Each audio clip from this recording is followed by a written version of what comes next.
എല്ലാവർക്കും നമസ്കാരം. പ്രിയപ്പെട്ട കൂട്ടുകാരെ, നമ്മളപ്പോൾ കേട്ടറ്റിൻ്റെ പുതിയൊരു ക്ലാസ്സിലേക്ക് കൂടി കടന്നു വന്നിരിക്കുകയാണ്. നിങ്ങളെല്ലാവരും നല്ല താല്പര്യത്തോടു കൂടി കേട്ടറ്റിന് വേണ്ടി പഠിക്കുന്നുണ്ട് എന്നാണ് വിശ്വസിക്കുന്നത്. എന്തു തന്നെയാണെങ്കിലും നമുക്ക് പുതിയൊരു തിയറിയിലേക്ക് കടക്കാം അല്ലേ. ആൽബർട്ട് ബന്ദുരയുടെ സോഷ്യൽ ലേണിംഗ് തിയറിയാണ് നമ്മൾ പഠിക്കാനായിട്ട് പോകുന്നത്. ഈ സോഷ്യൽ ലേണിംഗ് തിയറിക്ക് അദ്ദേഹം പിൽക്കാലത്ത് ആ തിയറിയുടെ പേരൊന്ന് മാറ്റി പറയുന്നുണ്ട്. അതായത് ലേണിംഗ് എന്നതിന് സമാനമായിട്ട് നമ്മൾ സൈക്കോളജിയൊക്കെ പഠിക്കാൻ തുടങ്ങിയപ്പം കേട്ട് പരിചയിച്ച ഒരു വാക്ക് എന്താണ് കൊഗ്നീഷൻ അല്ലേ. നമ്മൾ ലേണിംഗ് അല്ലെങ്കിൽ നോളജ് എന്നതിനൊക്കെ സമാനമായിട്ട് കൊഗ്നീഷൻ എന്ന വാക്ക് ഉപയോഗിക്കാറുണ്ട്. അപ്പോൾ ആ ഒരു വാക്ക് തന്നെയാണ് ഇവിടെ ബന്ദുരയും വീണ്ടും കൂട്ടിച്ചേർക്കുന്നത്. സോഷ്യൽ ലേണിംഗ് തിയറിയെ അദ്ദേഹം പിൽക്കാലത്ത് സോഷ്യൽ കൊഗ്നിറ്റീവ് തിയറി എന്ന് പേര് പുതുക്കി പറയുന്നുണ്ട്, റീനെയിം ചെയ്യുന്നുണ്ട്. അപ്പോൾ സോഷ്യൽ ലേണിംഗ് തിയറി എന്ന് പറഞ്ഞാലും സോഷ്യൽ കൊഗ്നിറ്റീവ് തിയറി എന്ന് പറഞ്ഞാലും ആൽബർട്ട് ബന്ദുര മുന്നോട്ട് വെച്ച തിയറിയാണെന്ന് മനസ്സിലാക്കാം. ഇനി ഈ തിയറിയിൽ പ്രധാനമായിട്ട് അദ്ദേഹം പറഞ്ഞു വയ്ക്കുന്നത് ഒരു വ്യക്തിയിൽ എങ്ങനെയാണ് ഒരു ലേണിംഗ് സംഭവിക്കുന്നത്, ഒരു പുതിയ കാര്യം ഒരു വ്യക്തി മനസ്സിലാക്കുന്നത് അല്ലെങ്കിൽ ആർജിച്ചെടുക്കുന്നത് എങ്ങനെയാണെന്നാണ് അദ്ദേഹം പറഞ്ഞു വയ്ക്കുന്നത്. ഇവിടെ ലേണിംഗ് എന്നതുകൊണ്ട് നമ്മൾ സാധാരണ ഫിലോസഫി പഠിക്കുന്നു, സൈക്കോളജി പഠിക്കുന്നു, മലയാളം, ഇംഗ്ലീഷും കെമിസ്ട്രിയും ഫിസിക്സൊക്കെ പഠിക്കുന്ന പോലെ ആ ഒരു ലേണിങ്ങിനെയല്ല ബന്ദുര ഇവിടെ ഉദ്ദേശിക്കുന്നത്. ബന്ദുര ഇവിടെ ഉദ്ദേശിക്കുന്ന ലേണിംഗ് എന്ന് പറയുന്നത് ബിഹേവിയറൽ ആയിട്ടുള്ള ഡെവലപ്മെൻ്റ് ആണ്. നമ്മൾ ഓരോരുത്തരുടെ ഉള്ളിൽ ഒരു ബിഹേവിയറൽ ഡെവലപ്മെൻറ്റ് എങ്ങനെ സംഭവിക്കുന്നു എന്നാണ് അദ്ദേഹം പ്രധാനമായിട്ട് ഇവിടെ ഉദ്ദേശിക്കുന്നത്. അപ്പോൾ ആ ഒരു മാനസികാവസ്ഥയിൽ നിന്ന് വേണം നമ്മളിതിനെ മനസ്സിലാക്കാനായിട്ട്.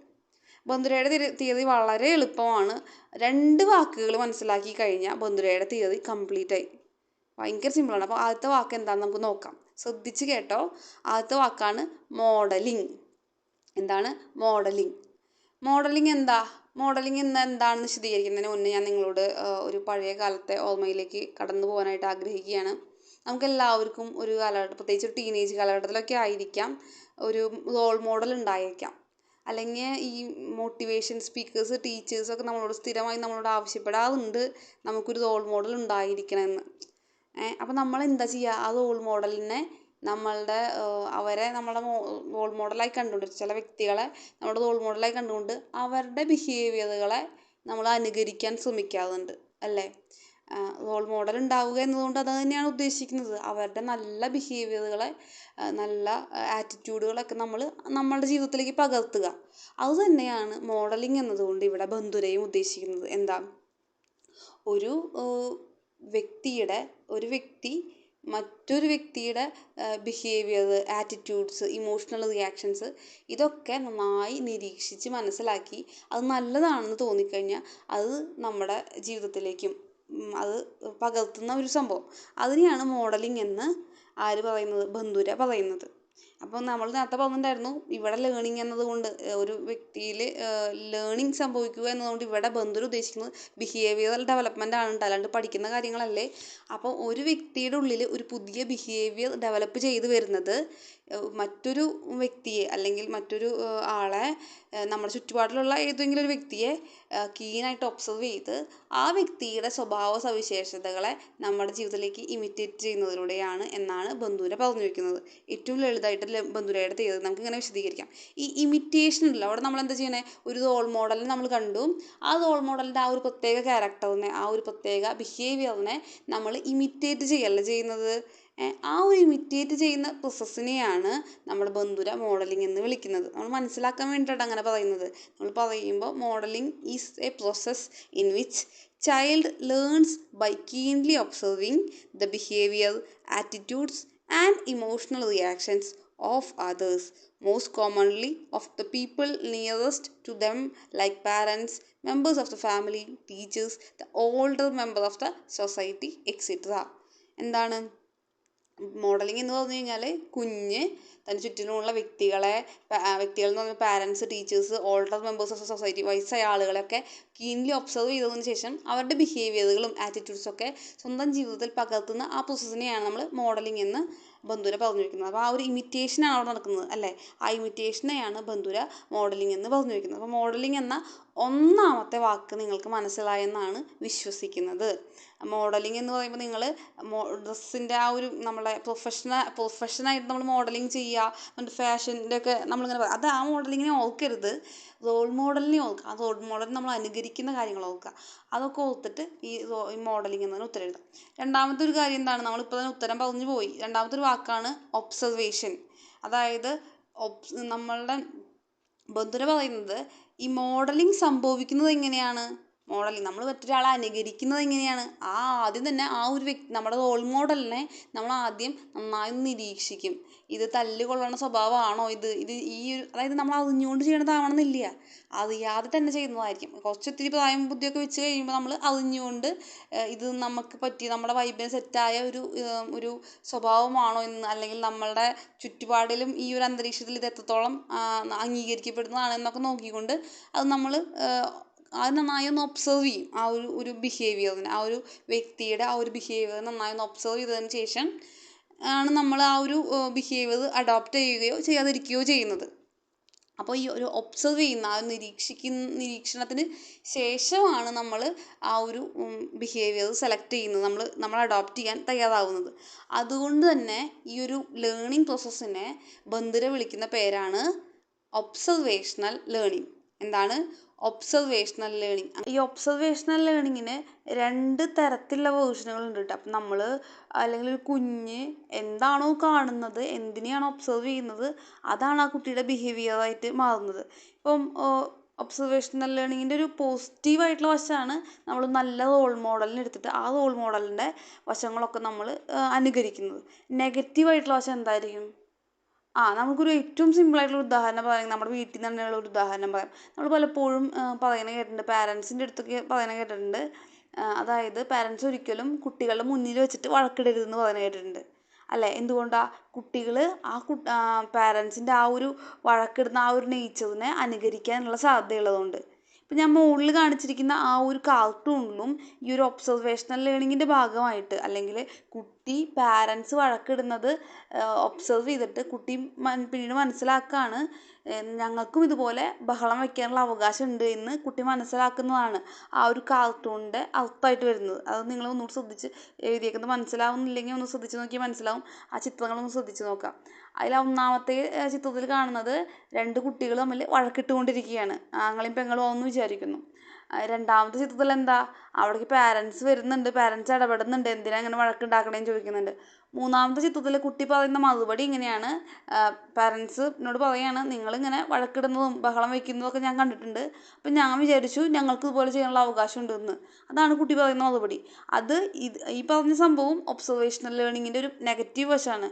കുട്ടി ഒബ്സർവ് ചെയ്യുന്നത് നെഗറ്റീവായിട്ടുള്ള ബിഹേവിയർ ആണെങ്കിൽ ആ ബിഹേവിയർ ആയിരിക്കും കുട്ടിയിൽ രൂപപ്പെട്ട് വരിക. പോസിറ്റീവായിട്ടുള്ള ബിഹേവിയറാണ് കുട്ടി ഒബ്സർവ് ചെയ്യുന്നതെങ്കിൽ ആ ബിഹേവിയർ ആയിരിക്കും രൂപപ്പെട്ട് വരിക. എന്നാൽ ഇത് മാത്രമല്ല കേട്ടോ, ഈ ഒരു ഒബ്സർവേഷൻ മാത്രമല്ല കുട്ടിയിൽ ഒരു ബിഹേവിയർ രൂപപ്പെട്ട് വരുന്നതിൻ്റെ ഏറ്റവും അടിസ്ഥാനം ഇത് മാത്രമല്ല, ഇതും ഒരു കാരണമാണ് എന്നാണ് നമ്മൾ മനസ്സിലാക്കേണ്ടത്. അപ്പം നമ്മൾ മോഡലിംഗ് എന്താണെന്ന് പറഞ്ഞു, ഒബ്സർവേഷണൽ ലേണിംഗ് എന്താണെന്ന് പറഞ്ഞു അല്ലേ. ഇനി നമ്മളുടെ ബന്ധുര പറയുന്നത് മോഡലിംഗ് എന്ന പ്രോസസ്സിന് പ്രധാനമായിട്ടും 4 സ്റ്റെപ്പുകൾ ഉണ്ടെന്നാണ് നമ്മുടെ ബന്ധുര പറയുന്നത്. നമ്മൾ നേരത്തെ പറഞ്ഞു അല്ലേ, മോഡലിംഗ് എന്ന് പറഞ്ഞാൽ സിംപ്ലി പറയുകയാണെങ്കിൽ മോഡലിംഗ് എന്ന് പറഞ്ഞു കഴിഞ്ഞാൽ ഇമിറ്റേഷനാണ്.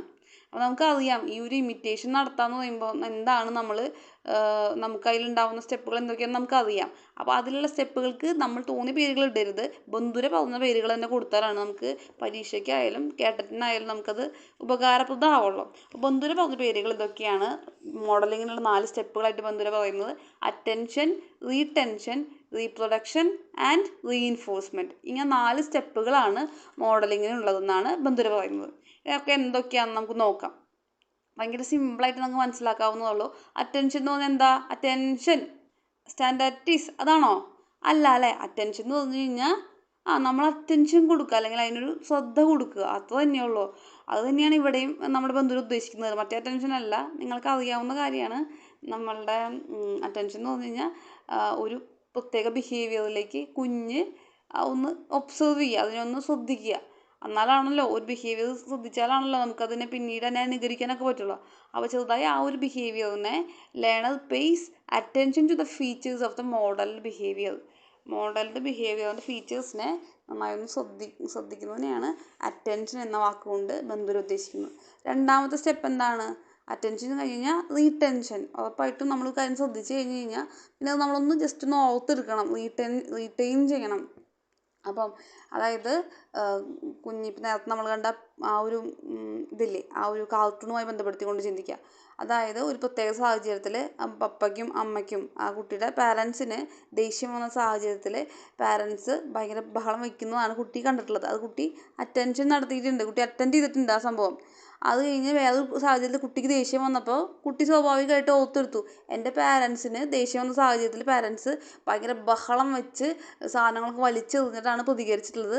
അപ്പോൾ എനിക്കിപ്പോൾ ദേഷ്യം വരുന്നുണ്ടെങ്കിൽ എനിക്ക് ദേഷ്യം വരുന്നുണ്ടെന്ന് കാണിക്കാൻ വേണ്ടിയിട്ട് എൻ്റെ പാരൻസും ചെയ്ത പോലെ ഞാനും ബഹളം വെക്കണം, ഓളിടണം, സാധനങ്ങൾ വലിച്ചെറിയണം എന്ന് കുട്ടി റീറ്റെയിൻ ചെയ്യുന്നു, റീടെൻഷൻ.